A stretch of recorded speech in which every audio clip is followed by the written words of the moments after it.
नमस्कार दोस्तों, आप पढ़ रहे हैं कक्षा 12वीं NCERT गणित, जिसमें आज आप पढ़ेंगे प्रश्नावली 5.8। तो देखिए, इस प्रश्नावली में हमें दो प्रमेय का अध्ययन करना है, एक तो रोले का प्रमेय और एक माध्यमान प्रमेय। तो हमें सवालों में दिया जाता है कि रोले का प्रमेय सत्यापित कीजिए या माध्यमान प्रमेय का सत्यापन कीजिए।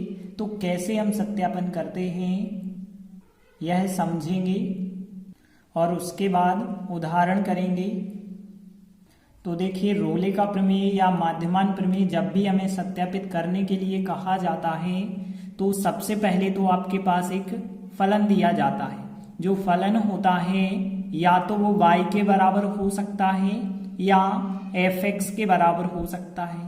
तो ध्यान देना, पहली चीज तो आपको एक फलन दिया रहेगा और फिर एक अंतराल दिया रहेगा, और अंतराल जो होता है वो ए बी के रूप में होगा। मतलब पहला मान ए कहलाएगा, दूसरा मान बी कहलाएगा, और हो सकता है ए बी के मान अलग अलग करके दे दें या इस प्रकार से अंतराल दे दिया जाए।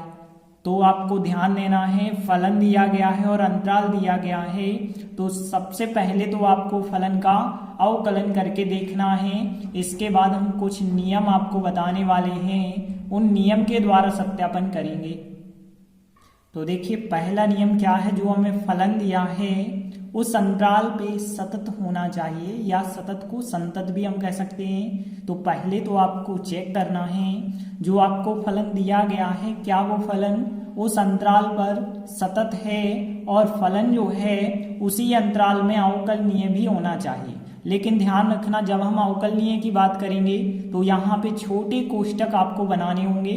तो आप चेक करेंगे कि इस अंतराल पे फलन का अवकलन हो सकता है या नहीं हो सकता है, और इस अंतराल पे फलन सतत है या सतत नहीं है। यदि दोनों चीजें आप चेक कर लेते हैं तो फिर आप एफ ए और एफ बी ज्ञात करते हैं। मतलब जो हमें फलन एफ एक्स दिया गया है या वाई दिया गया है, उसमें पहले ए रखेंगे फिर बी रखेंगे, और दोनों मान यदि बराबर आ जाते हैं तब ही रोले का प्रमेय लग सकता है। तब रोले के प्रमेय के अनुसार इस अंतराल में कोई एक बिंदु सी लेते हैं, जो सी बिंदु इस प्रकार से होता है कि एफ डैश सी का मान 0 के बराबर होना चाहिए। और यदि एफ डैश सी का मान 0 के बराबर आप लेते हैं और इसे हल करते जाते हैं तो यहाँ सी का जो मान मिलता है यदि इस अंतराल में आता है तो फिर रोले का प्रमेय सत्यापित हो जाता है। जैसे यहाँ पे देखिए, उदाहरण 42 की बात करें तो देखिए, सबसे पहले हमने लिखा यहाँ हल, हमें दिया गया है y बराबर दिया है।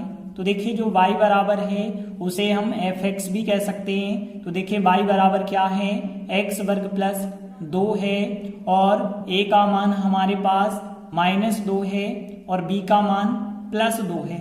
तो देखिए, हम इसे ऐसा भी लिख सकते हैं, जो y होता है उसे हम एफ एक्स के रूप में बता सकते हैं। तो एफ एक्स बराबर हो जाएगा x वर्ग प्लस 2, और यहाँ पे जो अंतराल होगा वो अंतराल क्या हो जाएगा, अंतराल हो जाएगा -2 से 2। तो इस प्रकार से पहले हमने सवाल को व्यवस्थित किया। अब देखिए, हमें चेक करना है कि जो एफ एक्स फलन है वो सतत है या सतत नहीं है। तो देखिए, हमने पढ़ा है सतत वाली प्रश्नावली 5.1 में कि कोई भी बहुपद जो होता है वो हमेशा सतत होता है, चाहे x का कुछ भी मान रख दिया जाए। तो यहाँ पे यह बहुपद है तो यह बहुपद सतत तो होगा। और देखिए, इसका अवकलन भी आप कर पाएंगे कि नहीं कर पाएंगे। तो देखिए, एफ एक्स का अवकलन एफ डैश एक्स दर्शाया जाता है, और एक्स वर्ग का अवकलन आप करेंगे तो कितना आएगा, 2x। तो देखिए, यहाँ पे इसका अवकलन भी किया जा सकता है, और यह जो है एफ एक्स क्या है, एक बहुपद है, इस वजह से सतत भी होगा। तो देखिए, हमने लिखा यहाँ जो एफ एक्स है क्या है, एक बहुपदी फलन है, और बहुपदी फलन हमेशा सतत होता है और उसका अवकलन भी किया जा सकता है। तो फिर हम कह सकते हैं, कहता है जो एफ एक्स फलन है इस अंतराल पर सतत है, और एफ एक्स फलन जो है इस अंतराल पे इसका अवकलन भी हो सकता है, मतलब अवकलनीय भी है। इसके बाद हम एफ ए और एफ बी चेक करेंगे, बराबर आता है या नहीं आता है। तो देखिए, हमने लिखा, अब हम एफ ए और एफ बी ज्ञात करते हैं। ए का मान कितना है आपके पास, -2, तो f माइनस 2 हम ज्ञात करेंगे। तो देखिए यहाँ माइनस 2 यदि हम रखेंगे तो माइनस 2 का वर्ग प्लस 2 होगा। तो देखिए यहाँ पे माइनस 2 रखा है, फिर वर्ग किया प्लस 2, तो यहाँ पे 2 का वर्ग कितना आएगा 4, 4 और 2 कितना हो जाएगा 6। और यदि हम f प्लस 2 रखते, क्योंकि अब हमें b रखना है एफ बी, तो b का मान कितना है 2, तो f2 ज्ञात करेंगे। तो यहाँ पे 2 का वर्ग होगा प्लस 2, तो देखिए यहाँ पे 2 का वर्ग प्लस 2 मतलब यहाँ भी 4 2 कितना आ जाएगा 6 आ जाएगा। तो हम कह सकते हैं कि चूंकि यहाँ पे f माइनस 2 बराबर आ चुका है f2 के, मतलब यह तीनों शर्तें लागू हो गई कि फलन सतत है, अवकलनीय है, fa और fb बराबर है, तब रोले के प्रमेय के अनुसार यह नियम आप लगा सकते हैं। तो देखिए हमने रोले के प्रमेय के अनुसार लिखा कि जो अंतराल -2 और 2 है इसमें एक सी बिंदु का अस्तित्व इस प्रकार से होता है कि f' बराबर 0 होता है। अब देखिए f' का मान रखना होगा, तो देखिए f' का मान 2x है, तो f' क्या होगा x के स्थान पे c आ जाएगा, मतलब यहाँ पे 2c हो जाएगा, तो 2c बराबर 0 होगा। यहाँ से यदि आप c का मान निकालेंगे तो 0/2 आएगा, मतलब कितना आएगा 0। तो देखिए जो c का मान आया है वो इसी अंतराल के बीच आना चाहिए, और इस -2 और 2 के बीच बिल्कुल आ रहा है। तो देखिए यदि c का मान इसी अंतराल के बीच आता है तो हम कह सकते हैं इस प्रकार रोले के प्रमेय का सत्यापन होता है। तो देखिए हमने लिखा इस प्रकार रोले के प्रमेय का सत्यापन होता है। तो उदाहरण 42 कंप्लीट हुआ। इसके बाद देखिए अगला 43वां उदाहरण है। एक अंतराल दिया है, एक फलन दिया है, अब हमें माध्यमान प्रमेय को सत्यापित करना है। तो देखिए यदि आपसे रोले का प्रमेय बन जाता है सत्यापित करके, तो माध्यमान प्रमेय भी बिल्कुल उसी जैसा है, बस थोड़ी सा अंतर है।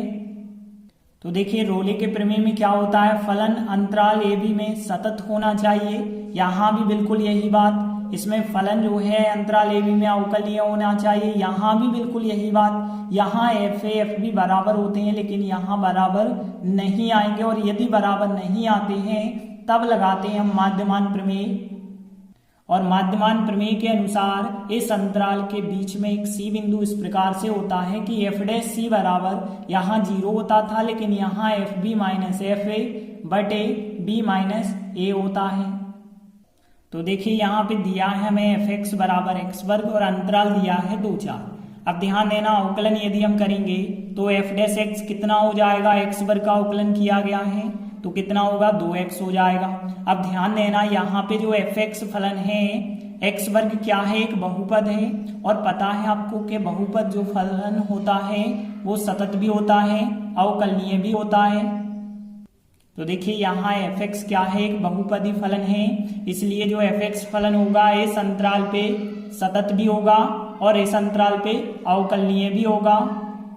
तो देखिए हमने लिखा फिर आता है fx जो फलन है इस अंतराल 2 4 में सतत है, तथा fx जो फलन है वो अंतराल 2 4 में अवकलनीय है। देखिए जब अवकलनीय की बात करते हैं तो छोटे कोष्टक यहाँ पे बनाते हैं। अब हम fa और fb ज्ञात करेंगे।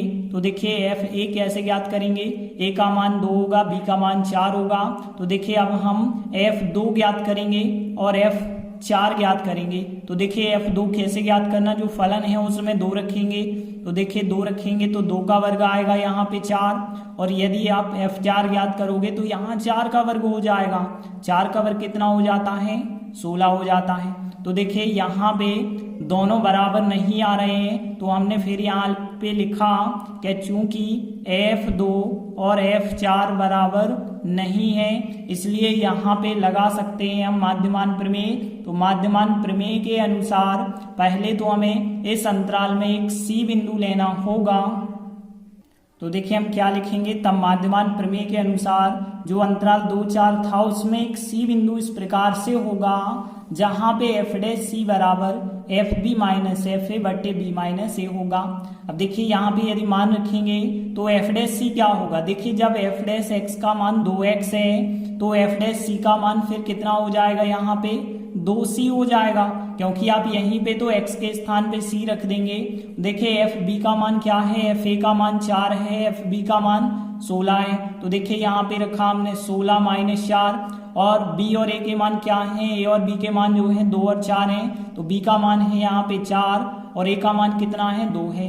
और आगे यदि आप सॉल्व करेंगे तो देखिए यहाँ पे 2c बराबर 16 में से 4 घटाएंगे 12 आ जाएंगे और यहाँ पे 2 आ जाएंगे और आगे देखिए 2c बराबर 6 आएगा, तो यहाँ c का मान कितना प्राप्त होगा 3। तो देखिए जो c का मान हमें प्राप्त हो रहा है यह इस अंतराल में है या नहीं, तो बिल्कुल जो c का मान हमें प्राप्त हुआ है वो अंतराल 2-4 में है। तो हम कह सकते हैं इस प्रकार माध्यमान प्रमेय का सत्यापन होता है। तो इस प्रकार से माध्यमान प्रमेय का सत्यापन हो जाता है। तो उदाहरण 43 भी कंप्लीट हुआ। इस प्रकार से दोनों उदाहरण कंप्लीट हुए और हमने सीखा कि रोले का प्रमेय कैसे सत्यापित किया जाता है, माध्यमान प्रमेय कैसे सत्यापित किया जाता है। आगे हम प्रश्नावली में इन्हीं का और अध्ययन करेंगे। तब तक के लिए धन्यवाद।